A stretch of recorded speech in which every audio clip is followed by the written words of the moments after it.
Kamakodi, Managing Director and CEO with City Union Bank, joins us now. Mr. Kamakodi, good morning. Thank you for joining us. Your numbers have turned, and your last quarter numbers, even though they came like 2 months ago, did show that the worst is behind City Union Bank.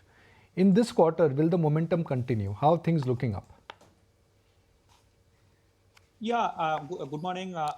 Thanks for giving me this opportunity. If you had a chance to look into our numbers over a period of maybe a decade or a decade and a half, we had consistently shown about mid-teens growth, and also with ROA and ROEs of 1.5 percentage and about 15 percentage overall. But we had a not so good year in the calendar year 2023, in which we had gone through a lot of internal structural changes and all, which got the growth rate in the financial year 23 and financial year 24 at high single digit. Now things stabilized from the January 2024, and we completed about double digit growth for both the last couple of quarters, and we feel this momentum will continue for the rest of the financial year, and also into the next financial year also.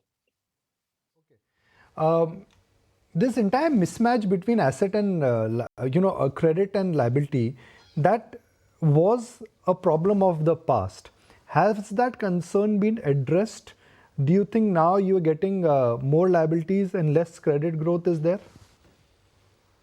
See, the issue is this is not something which happened only recently. This happens in every growth cycle during the. If you look into the entire economic cycle and the entire interest rate cycle, you will have some part when the deposit growth is more, and some part of the cycle the advances growth is more, and they offset each other as you forward. And what we normally used to do is that have higher deposits in the when you have higher liquidity, and particularly it gets offset when you have the credit growth more. So in that way, it's just proceeding.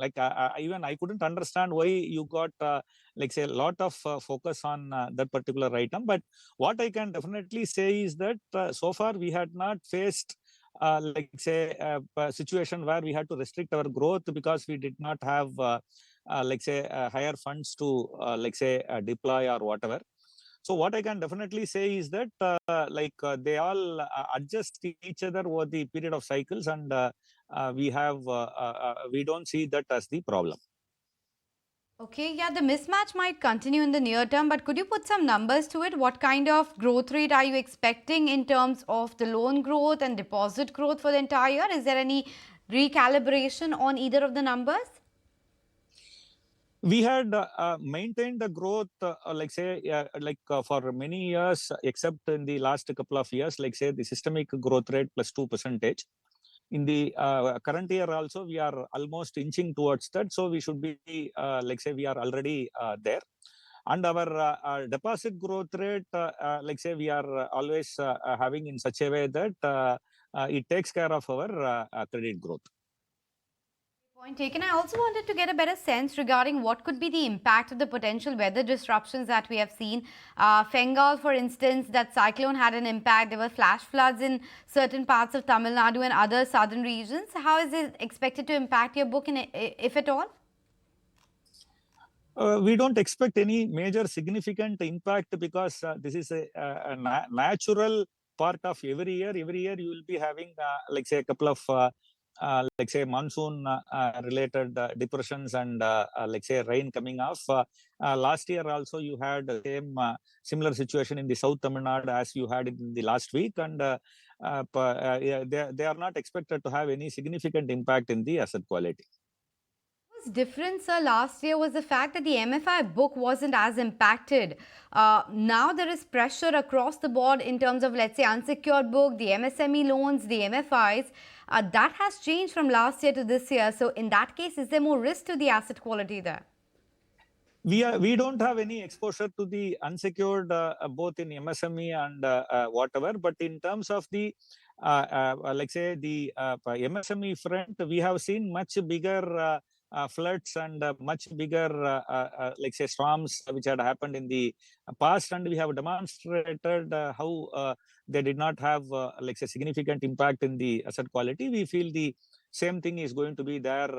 Like say, we don't expect any significant impact because of the last couple of months of, like say, rains and other weather issues. Big is your MFI exposure as percentage of the total deposit book? Total, not deposit book, sorry, your credit book?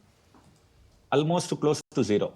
Okay, you don't Not have any even 1% you don't have any exposure to MFI. Yeah. Okay. So then how will you generate superior growth? Because every bank wanted to go towards MFI because it gave them better spreads. It was higher risk, but it gave them better spreads.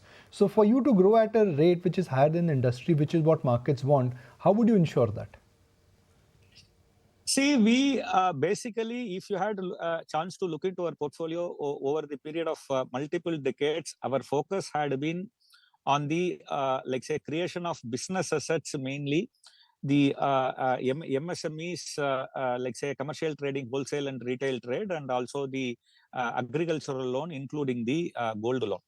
So they all on risk-adjusted basis, by running a tight ship, we are able to generate a return of, like say, be it ROA or be it ROE or be it growth. We had generated consistently, like say, better return, both in terms of the return ratios of ROA, ROE, and also the growth rate, which we are just continuing. We are not, like say, going too much into the unsecured sector per se, which had been our policy right from the beginning, and we are continuing with that policy. We are not into the in a big way. We are not entering into the MFI and other unsecured sector as in the past.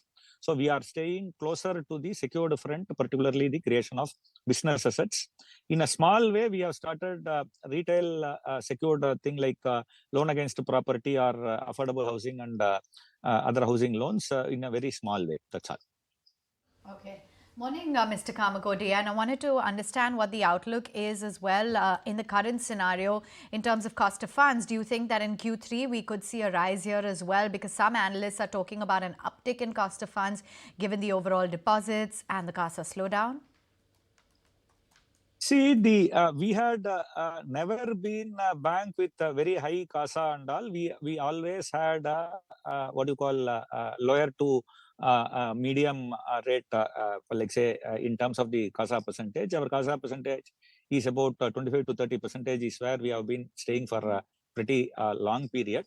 And this movement of cost of deposits and yield on advances will be always in tune with the interest rate cycle. And like say, the every time the like say the interest rate cycle moves up and down, the impact will get translated into the cost of deposits and yield on advances. But we have ensured that to greater extent, even though there could be quarterly aberration, things gets averaged out. Normally, if you get into the increasing interest rate scenario, the asset side get repriced quickly, and like say it takes a couple of quarters for the liability side to get repriced. And when you get into the decreasing interest rate scenario, yields gets adjusted quickly, and the liabilities take little longer time because of the asset liability mismatch. And the current interest rate cycle also the same phenomenon is happening, and we have managed it in the previous cycles, and we are hopeful we will be managing it in the same way in the current interest rate cycle also. All right, there you have it, and that's the take coming in on City Union Bank. Good to have you on board. Thank you so much for sharing with us those financial parameters as well as the outlook on City Union. If you like this video, then like, share and subscribe to ET Now.